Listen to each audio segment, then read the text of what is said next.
Hello and welcome to the 8th edition of Half Hour, a podcast starring me, John Paul Ogidici, as your host. In today's episode, I'll discuss history with my uncle, John Diliberti. How you doing today? Good, sir. Good to see you, Very as good. always. Yep, you as well. Thank you for coming on the show. I really appreciate it. I'm trying to get a large catch-all audience and catch-all people on the podcast, so why not? Happy to help. So what's been new with your life lately? I mean, for me, it's I'm getting on a flight tomorrow and I'm going back to school, but, how's work? Like, how's the kind of day-to-day going? Work is pretty good as far as work, kind of keeping my options open, looking at a couple of different opportunities within work and outside of work. So that's always the same. Nothing really changes in that aspect of things. Well, that's good. But always busy. Always busy. So kind of getting to the meat of the subject, I mean, in my first episode, I talked about history with my friend from high school. But, I'm really going to leave it up to you as to, like, where you want to dive in. So, like, I know we got Abraham Lincoln behind us, but wherever you want to... Greatest president ever had. What makes you say that? Because he actually had the challenge of keeping a nation from completely dividing. I mean, Yeah. It's very similar kind of to what's going on today in that type of environment. I think you can draw a lot of parallels to the same things. I was going to say, like, he's definitely one of the best presidents, like, definitely with you there. I was just asking more as to, like, what makes you think that way. So, for example, like, keeping the nation together. I know that he was inaugurated in January of 1861, I think, right? Wasn't that a four-way race? Like, it was him. Stephen Douglas. Yep, and then there were two other candidates, I think, that were kind of like getting in the way, or there was like a four-way election. You know how, like, normally Kind of today. like when Ross Perot ran with against Bill Clinton and George Bush. Oh, okay, I see. Like that type of thing. Yeah. So it was more than just. I couldn't two. tell you who the other two candidates were, though, in that 1861 race. Yeah, But I know that Stephen Douglas was the main opponent. he was a big proponent of popular sovereignty, I think. Stephen Douglas? Yeah. Yeah, I think he would. He was like, let people vote, let people vote on slavery. Like, how it's kind of awful, when you think about it like that. Yeah, and the fact that I think terrible. he would like to have. There would be some people in this country would like to see that be, I guess, more instituted now to some of the old ways that we used to take care of things as far as slavery and women's rights and things of that nature. Some would say. Yeah, there's some sliding going on, I think.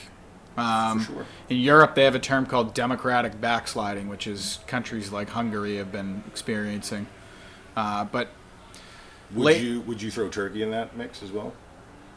I think you could. Yeah. But on the way here, I was talking with my parents at school. Belarus. We have these we have these discussions in school. Mm-hmm. As an international relations major, one of the questions was like, where do you draw the line in Europe as to say this is a European, this is not a European, or a European country, or this is not a European country. So, for example, there was a discussion in class about whether Russia is a European country, whether Turkey's a European country, like where, because it's a very soft line. And even according to them when I was there, like, I know that the European Union is very solidly European countries, obviously, Right. but there's like a very soft line as to where they would say this is Europe and this isn't.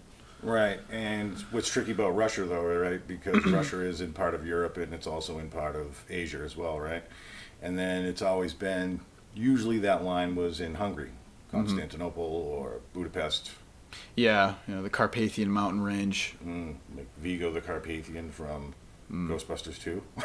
I don't even remember. Oh, you're too young for that. Yeah, I don't If you get a even- chance, it's a good movie. You should check it I out. think my mother and I and my brother, when we were young, we met Dan Aykroyd at the mall. Like, we saw him in passing or something, because I remember she was talking about it. No, she did, because Dan Aykroyd actually makes a vodka, and it's like a crystal skull Yeah. bottle. Yeah, now I'm remembering, because I And, remember we went to your- go get that. Yeah, and your mom got it for me for 1 year for Christmas. It's And awesome. I still have actually, it's, the skull is in that glass cabinet over there with the wine That's pretty glasses cool. and the shot glasses, yeah. Okay, so kind of, bringing it back into the historical kind of like realm or theme. So, what I feel like, especially with Abraham Lincoln, his presidency was very special because I think it was the only time in the country when the country was divided in half, like, literally in terms of combat and state warfare, state on state warfare. Sure.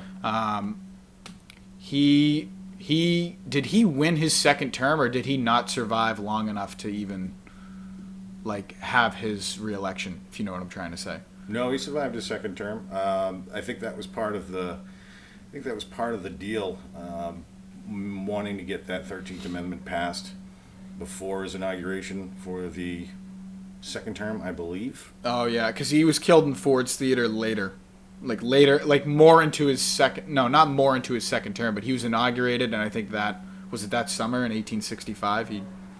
I believe he was actually shot in April Of 1865. of 1865. I want to See, say April. yeah, I didn't know that. 14th. I want to say. Shot one day, died the next, which is also very tragic. But I know when. Yeah, of course. I know. What was his name? I feel terrible. Not Lee Harvey Oswald. I always get them confused. John Wilkes Booth. John Wilkes Booth. When he killed him, he jumped onto the stage to outrun the person guarding Lincoln, and he said "Sic semper tyrannis," which is like a Latin. Death to all tyrants. Yeah, and his leg was broken, and he limped out of the theater, and they caught up to him eventually. Yeah, they found him in a barn, I believe. And Wasn't he like a state or two over? Like, He might have been in Maryland, I think. He was hiding out at Dr. Mudd's house. And then there's a great movie, actually, if you ever seen the movie The Conspirator. And it's all about the trial of the conspirators for Lincoln's assassination. So you had Mary Surratt, who ran a boarding house. And then her kid was friends with John Wilkes Booth and was alleged to have helped them. And they were actually all found guilty and hanged at the neck till dead. yeah, that's a. It was always a good like statement they would say like in court. They'd be like, "Hang until dead Right. by the neck," like that's how they did it back then. It's crazy to think about how I know that after the Civil War they'd make people take oaths of like loyalty. Mm-hmm. Like I remember, I don't know which movie it was or which TV show, but there was a scene with a Southern man with the book and the Bible, and they swore his hand on the Bible, and they're, do you swear to have loyalty to the the Union government and blah blah blah blah blah. But to me, it's very interesting how the terminology always is changing in not only the Civil War but with across American history. So when you hear the term the Union, people exclusively think about the Civil War, when you could say, oh, the Union today, and it could refer to the country right now.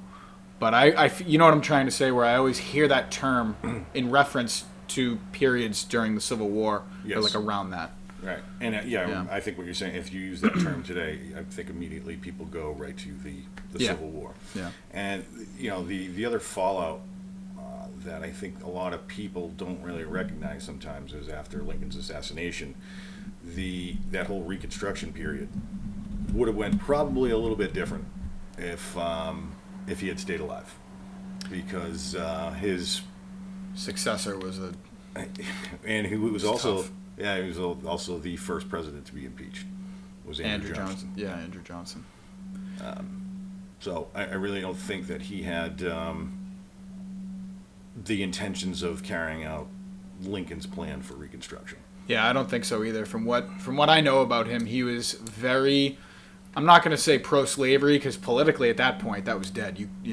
Lincoln killed that with the Civil War, or I would argue the North politically killed that. Yeah. So I would say that he was more like trying to keep whatever status quo existed in the South at that point. With the apprenticeship, that was like a whole thing with freed slaves. Mm-hmm. But yeah, he didn't really do much. I know Grant was, marginally going for Lincoln's legacy in that way, like he was trying to assist in that. But I think Abraham Lincoln would have done a better job, because it was simply, that was the man. That was the guy at the time that Yeah, and then by the time Grant gets into office, there's some time passed, and you lose that momentum. You lose that ability to keep everybody on board, and that's the unfortunate part, because I mean, it wasn't until he frees the slaves in 1864 or 63 with the Emancipation Proclamation, and then it's another 100 years before the Civil Rights Act. Yeah, yeah. It like there were I think America has a lot of these issues where it's like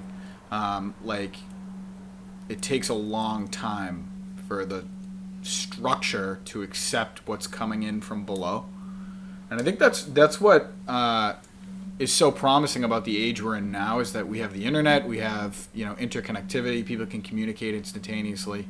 It could make organizing a lot easier, and I think that this is going to ripple up into how our government works in the coming decades. I mean, a lot of the people in government now are, they're older, they're 50, 55, 60 and above.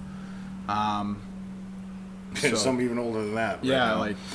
Well, and that's the thing, and that's why the internet is obviously very useful, but it also can be used for nefarious reasons as well. Yeah, disinformation, those types of things, and that's unfortunate that those tactics are used today in guiding people in sometimes the wrong direction that may or may not be best suited.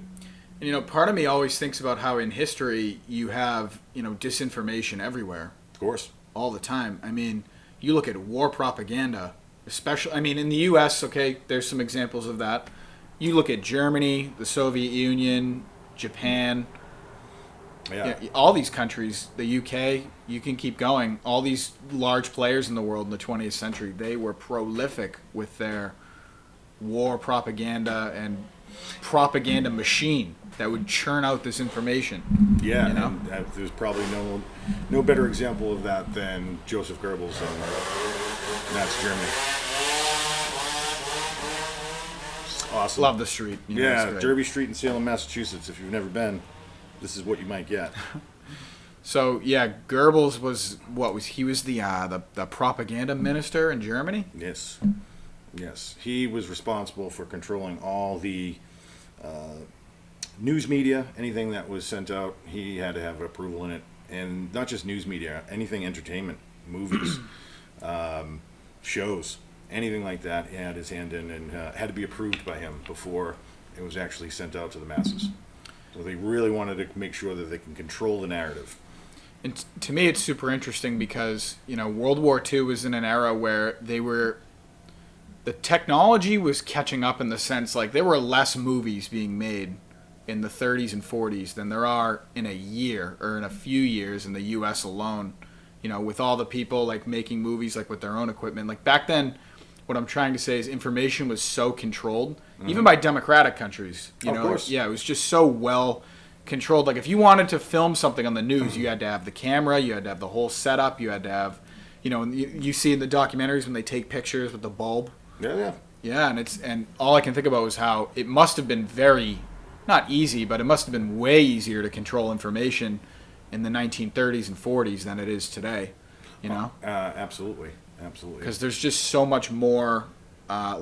Here we are making this podcast right now, sitting in your living room. Right, and we could be saying anything. But that's the difference, though. That's where the tricky part lies. That's where that balance is, because before you could have it so controlled, and you could make it so believable, and you can really guide a whole nation into one thought process. Right. And you really don't have any opposition. Now, what you have is you have thoughts and ideas from both sides on what is right and what's true. Yeah. And I think that gets people pulled into so many different directions because they don't know what's true or right anymore. And that's the tricky part. And I think in with what you just stated, all I can think about was how the United States is such a special geographic location to be in, because our geography makes us very strong. We would only combust internally. You'd have to have incredible supply lines or the consent of Mexico to send an army through, right, or to invade the United States. It would be very, very, very, very difficult. There's almost no feasible way to do it, at least in this age. And my thought process is that in a country in an age where you have all this medium by which to like produce information. Very decentralized, like how we're doing it, or you know, you look at CNN or Fox News, that's a very centralized like platform. It's like all these ideas that are being tested out constantly. America's a great place to do it because we don't have any external rivals. So maybe a country like Russia or China cannot afford to have a lot of these free thinking ideas because they're afraid of what their neighbors might do. You know, they're afraid that country X will invade country Y if country X states this. And, you know, I feel like we're in a very, you know, blessed position because it's like we can kind of, you know, make our own statements. Sure, and I will say that there's having that ability to do that. That's you know, that's all about freedom of speech, right? Having your ability to say what you want to say and have your beliefs. But you know, there was a point in this country where when you got your news, you got it. There was 3 channels, right? Yeah, and you might have got it from Walter Cronkite and they just told you what the news was. They didn't put their own spin on it. They just told what the news was. They were revealing to us what they wished, or what was being reported. They just it was standardized. It wasn't until I think in the 80s, I think, when Reagan actually there's a particular bill that he put into place where they were allowed to have that more of that narrative or your side of things, where you created Fox News, and then as time went on, that's when these divides happened. You watch Fox News now and you watch CNN or MSNBC, like they're 2 completely different thought processes. Yeah, completely different. You could be watching one and you'd be in an entirely different reality than someone else. Absolutely, and you know, and again, that's where that argument comes from of the freedom of speech, because you're supposed to be able to have that freedom of speech and be able to say the things that you believe in, but at what point does when one starts saying things that aren't true, and maybe the other channels doing that's kind of same thing, and that's where this is where this fire ends up coming, and then this match gets lit, and then you get divided nation that we are experiencing now, because you have 2 completely different thought processes, and everybody's pointing the finger at each other and saying, no, you're wrong, no, you're wrong. And that creates a very, very toxic environment to actually try and get people to come back together and just have that conversation, talk it out, and people can't even do that anymore. And that's the frustrating thing. So what I was kind of getting at was it a good idea to do that, to be able to broadcast news in more of a, I guess, satirical or variety or opinionated, I should say, opinionated view? The thought I'm having when you describe that to me is essentially maybe before this bill, information was more, you know, the ability to produce and create news was a bit more away from the general public. And you know, with the innovations that come with every decade, maybe there were so many more news outlets that were being created that, you know, the president at the time felt that would be a good move. I don't know. It doesn't, to me, it just sounds like you're just giving a green light to allow people to kind of like shuffle their news in whatever way and fashion they want. But what I'm saying is, like, maybe it's just a step in this overall process of decentralization from, you know, like unified media sources to whatever this is today. I mean, again, like you have a lot of things are being replaced. So for example, you have like, you know, Ben Shapiro, Jordan Peterson. I know Steven Crowder's out there. You get some people who are more on the right. You know, those are some examples. On the left, you have some other people. But you kind of take a look at all that, and I feel like these characters, these individuals, are just replacing what existed before, which was, you know, maybe a decade or 2 ago, you had like CNN, Fox News, MSNBC really dominating what you saw on the news, and local stations are actually owned by bigger conglomerates. So Yep. I think that it's just like, I bet you 100 years ago, the news was so tightly controlled that we don't even know the extent of it today. Like, there are just things that we probably will never know that were just never reported or made big news. But I kind of see it like panning out in a very decentralized way. If the what I wonder is how does mainstream news like on cable how do they make a comeback? And I think they're trying to figure that out because I know CNN and Fox are losing viewers pretty substantially. So I think you just have to go back to good old fashioned journalism, just stating the facts and presenting those facts. That's how you're going to have to bring people back. But it's like, at what point? How does that happen? Because everybody's been told that there's so much fake news out there, and you're not hearing the truth. And sometimes I don't even know if that's true. I think that sometimes it's just been thrown out there because that is just a thought, and then people kind of feed into that. So, and just like anything else, word of mouth is pretty powerful. If you go to a restaurant, and if I say, hey, go to this restaurant, it's fantastic, you're going to love it. yeah, You're going to love it. I'm giving you word of mouth, but then say you go and you're like, I don't know what my uncle was talking about. This place was terrible.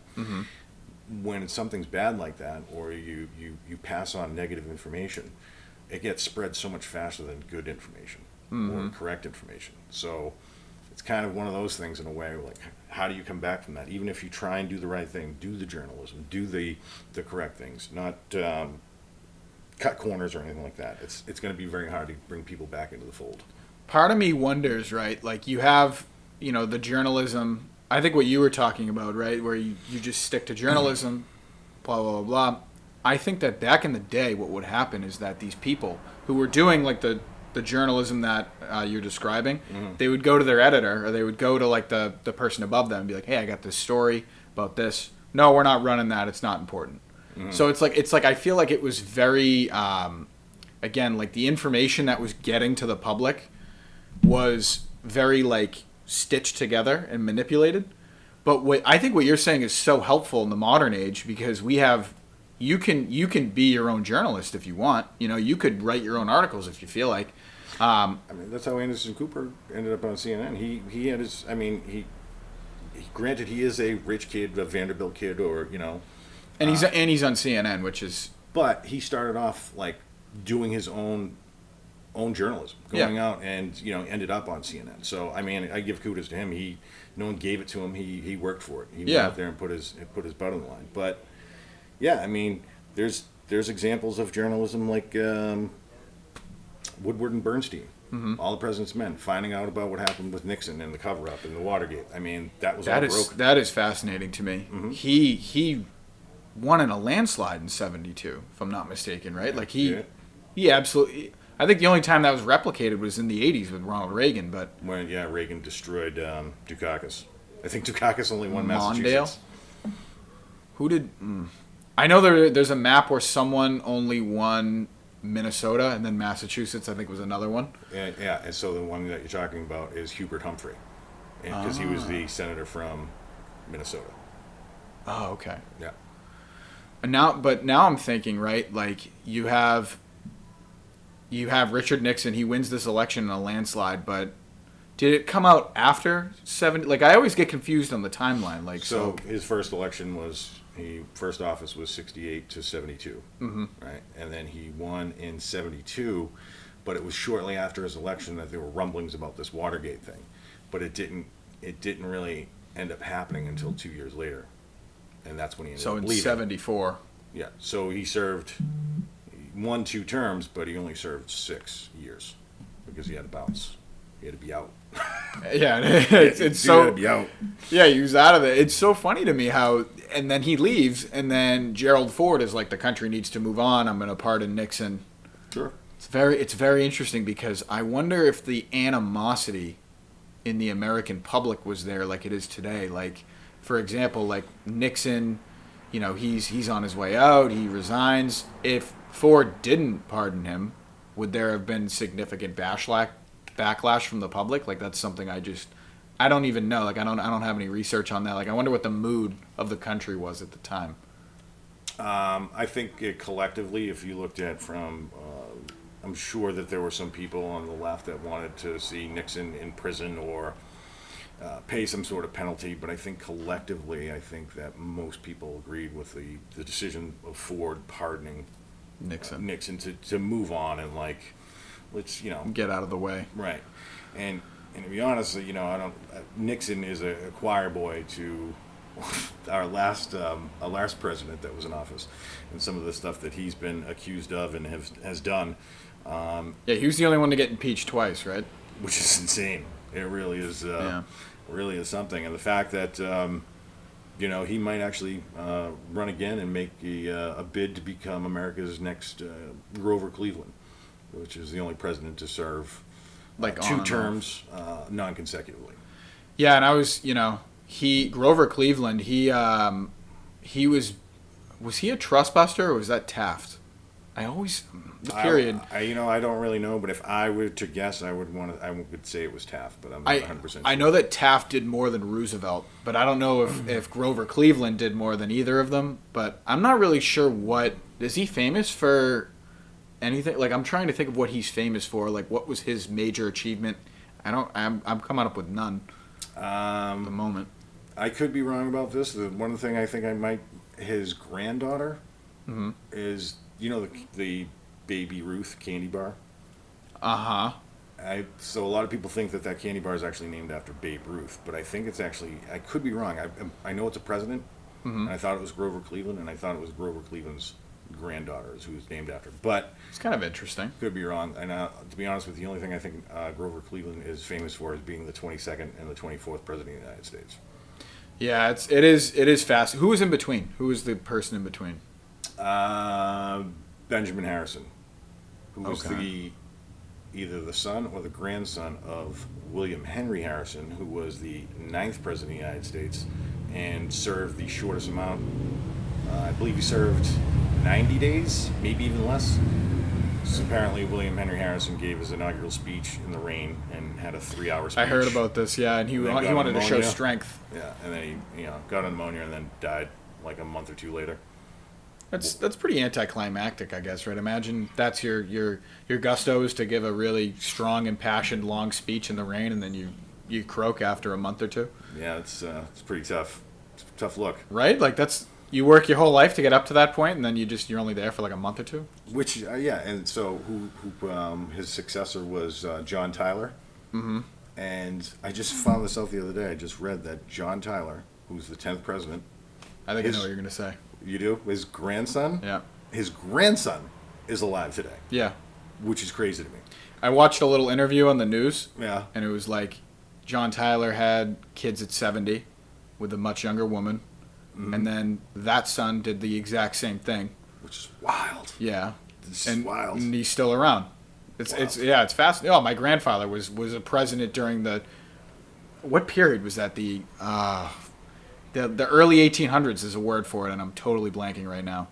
I don't want to say the antique period because that's definitely not right. It doesn't refer to that. So it was around the 1820s and 30s, right, that this was happening?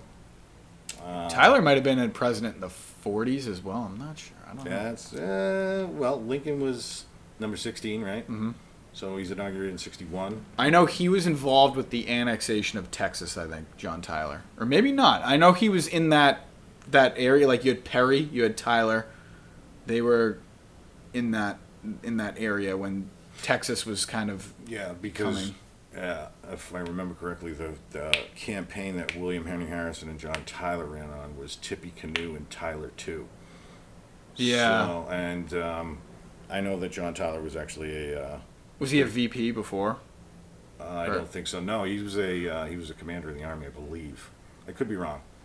It's been a while since I've brushed up on John Tyler. Yeah, there's a lot of obscure presidents out there. Like I've referenced a few times before the Monroe Doctrine. I'm not even sure when James Monroe was president. I think that was. He is your 5th president of the United States. He was 5. Yeah. You throw out any number, I'll tell you what president it is. John Quincy Adams. 6. James Garfield. James Garfield would be number 20. That's pretty cool. That's a good skill. I don't know why. I don't know. Garfield actually got shot. I think he was another president who got shot, but he didn't die. Or maybe he did. He did die. Mm-hmm. Because I remember reading he was in he was being taken care of in like a cabin of some kind, or like. Yeah, they tried to hold on, get him, back on his feet, but it just didn't work out. think he ended up getting some sort of infection and died a few days later. I always think about how between 1865 and right before Teddy Roosevelt, a pretty dangerous time to be president. I mean, 3 of these guys got gunned down. You had Lincoln, Garfield, and then McKinley. Mm-hmm.